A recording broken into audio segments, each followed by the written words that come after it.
Pessoal, eu queria trazer aqui para vocês algumas informações relevantes e curiosas a respeito das Escrituras. Eu sei que muitas pessoas já são cristãs há vários anos, mas existem alguns pontos centrais que vale a pena ser revisado, tá? A respeito da Bíblia, ok?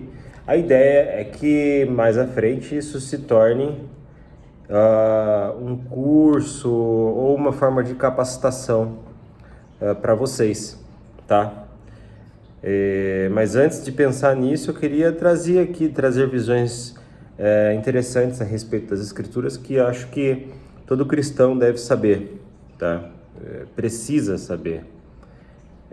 São informações básicas que sem isso você vai ter muita dificuldade em interpretar as Escrituras da maneira correta, tá bom? Primeiro falando do que é a Bíblia, né? A Bíblia, pessoal, ela vem do vocábulo biblos, do grego, que quer dizer um conjunto de livros, tá? Então, é o que é de fato um conjunto de livros. São 66 livros, deixa eu pegar aqui só para exemplificar para vocês, aqui. São 66 livros dentro do conjunto chamado Bíblia, tá?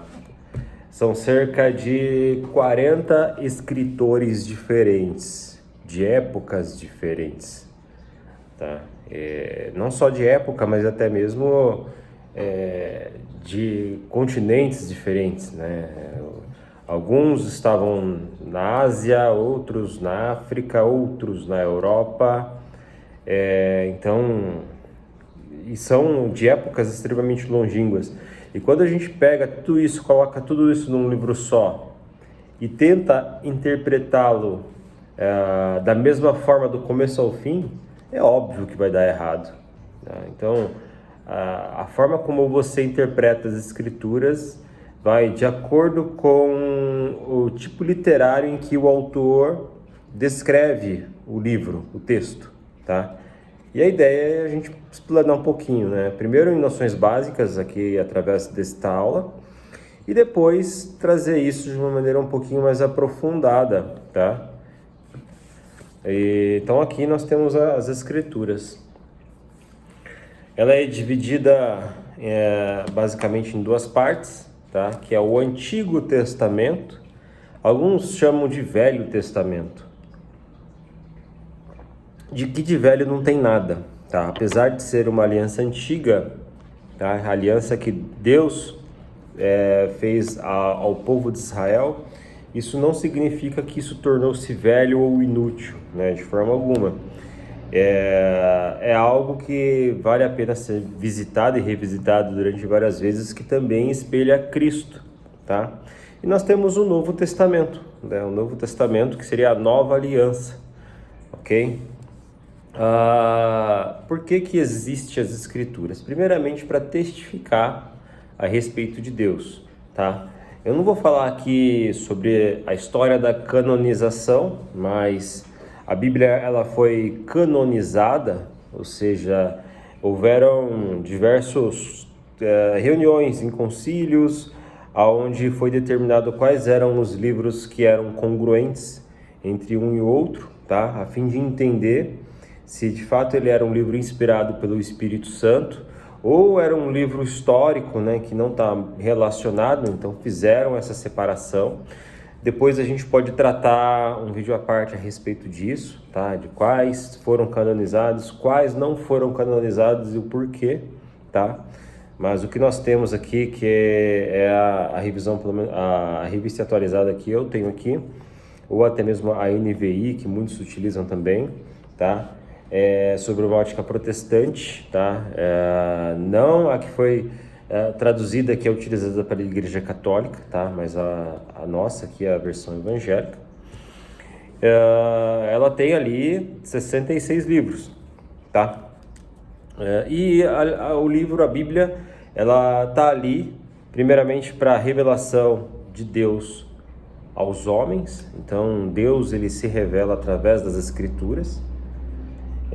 depois, né, que o cânon foi fechado, então nós temos aqui a palavra de Deus, não existe nenhum outro relato de um outro livro que possa compor as escrituras. Então, se você vê lá que tem pessoas que estavam escrevendo lá segundo o livro de Atos, criando uma literatura paralela à Bíblia, tá? Pode descartar, porque não há outra alternativa, tá? Ou a possibilidade de novos livros entrarem no cânon. O cânon já está fechado, tá? Então, a Bíblia ela serve para revelar a Deus, tá? Nós vemos isso em Romanos 16, 25. Através da Bíblia, né, Deus revela todo o seu plano, tá? Desde a criação, do Gênesis até o livro das Revelações, em Apocalipse. Ali tem todo o trajeto, tá? Da sua criação, tá? Da criação dos seus filhos, tá? E da vida eterna. E tem o tema central, tá? Que é Deus buscando salvar os seus filhos, salvar a sua criação, tá? Descrito ele em Lucas 24, 1 Tessalonicenses 5 também fala, até mesmo no Antigo Testamento, tá? A partir do momento em que o homem caiu, a partir do momento em que Adão caiu, Deus ele esteve constantemente tentando reerguer o homem, seja através de profetas, juízes, tá? Deus sempre cuidou do seu povo, tá? A ponto de ele deixar o seu filho, né?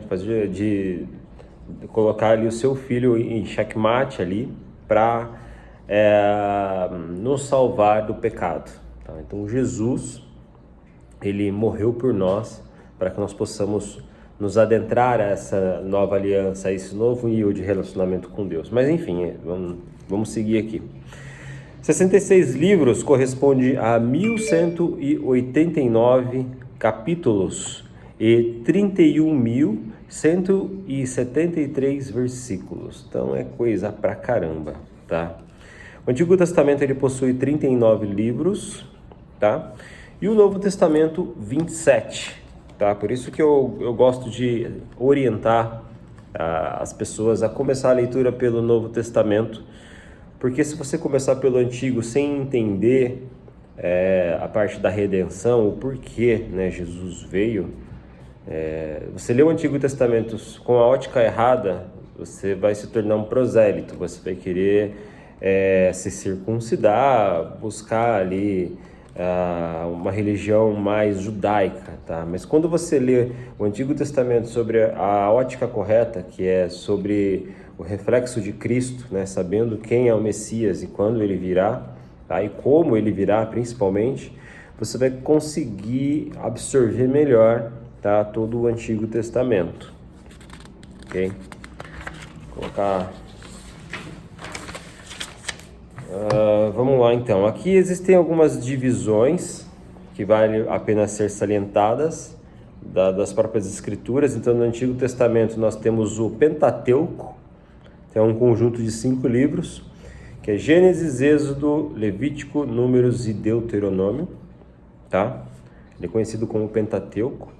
Nós temos os livros históricos, tá? Que é Josué, Juízes, Ruth, 1ª e 2ª Samuel, 1ª e 2ª Reis, 1ª e 2ª Crônicas, Esdras, Neemias e Esther. Nós temos os livros poéticos. Sim, existe poesia nas escrituras, por isso que é importante nós ficarmos de olho ali no estilo literário de cada autor, tá? Os poéticos são considerados Jó, Salmos, Provérbios, Eclesiastes e Cantares. Nós temos os profetas, que são divididos em profetas maiores e profetas menores. Essa divisão de maior e menor não está relacionado com o nível do profeta com Deus, tá? É mais voltado ao conteúdo que foi criado sobre cada um ali, basicamente, tá? A alto nível. Entre os profetas maiores nós temos Isaías, Jeremias, Lamentações, Ezequiel e Daniel. E os profetas menores, nós temos Oséias, Joel, Amós, Obadias, Jonas, Miqueias, Naum, Abacuque, Sofonias, Ageu, Zacarias e Malaquias, tá? Isso nós fechamos basicamente o Antigo Testamento. Do Novo Testamento, nós temos ali os Evangelhos, tá? Mateus, Marcos, Lucas e João. Acho que eu já fiz vídeos anteriores aqui a respeito dos Evangelhos. Tem algumas peculiaridades, né? E eu explico até o porquê deles serem semelhantes um ao outro. Nós temos ali depois o livro de Atos, tá? Que é basicamente uma narrativa. Depois nós temos as cartas de Paulo, tá? Paulo aos Romanos, 1ª e 2ª Coríntios, Gálatas, Efésios, Filipenses, Colossenses, Tessalonicenses 1 e 2, Timóteo 1 e 2, Tito e Filemão. E depois nós temos as cartas gerais, tá? Nós temos a carta de Hebreus, nós temos a carta de Tiago, 1ª e 2ª Pedro, 1ª e 2ª João e 3ª João e Judas. E nós temos uma última, que é a Revelações, ou Apocalipse. Esses são ali basicamente os livros listados dentro das escrituras da Bíblia. E cada livro ali tem o seu estilo literário, tá? Pode ser uma narrativa bíblica, pode estar relacionado a uma leitura da lei, ou pode parábolas, epístolas, e o tipo de interpretação também ele varia entre interpretação, vamos dizer assim, simplificando o máximo possível de forma macro. Nós temos interpretações que podem ser literárias, tá? Onde Jesus pede para nós irmos, tá? Então aí a gente vai. E nós temos interpretações figuradas, tá? Como por exemplo no livro de Apocalipse. Nós temos a besta que surge do mar, por exemplo, tá? Se nós interpretarmos isso de forma literal, a gente vai ficar olhando para o mar o tempo todo esperando subir uma besta fera ali do nada, tá? De várias cabeças, enfim. E não é essa a ideia. Então, muito cuidado na forma de como você interpreta, tá? Um dos pontos que eu bato muito na tecla é a forma de como você interpreta o Antigo Testamento. Por isso que eu digo, leia primeiro o Novo Testamento, entenda a Nova Aliança, para depois você se aprofundar no estudo da Antiga Aliança. Do contrário, né, você pode cair ali em uma série de problemas, tá? Problemas doutrinários aí, é complicado, tá? Eu posso falar mais sobre isso também em um outro momento. O tempo em que o tempo em que durou ali aproximadamente a escrita das escrituras, tá? Como eu disse, foi feito por mais de 40 pessoas. Ela começou mais ou menos, tá? Entre 1500 e 450 a.C., tá? Aí você vai falar, Renato, mas Adão é lá longe, né? 6.000 anos lá longe. A questão é assim, Adão, né? Ele não foi responsável pela escrita de Gênesis. Isso foi escrito bem depois, tá? Então, a data da escrita é diferente, tá? da data do ocorrido, tá? Porque nessa época existia uma tradição oral, tá? Onde a pessoa recebia isso e transmitia isso de forma oral.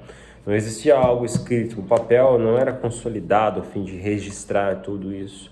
O papel era algo assim muito raro, tá? Os papiros, tudo isso era caro, tá? E muito raro.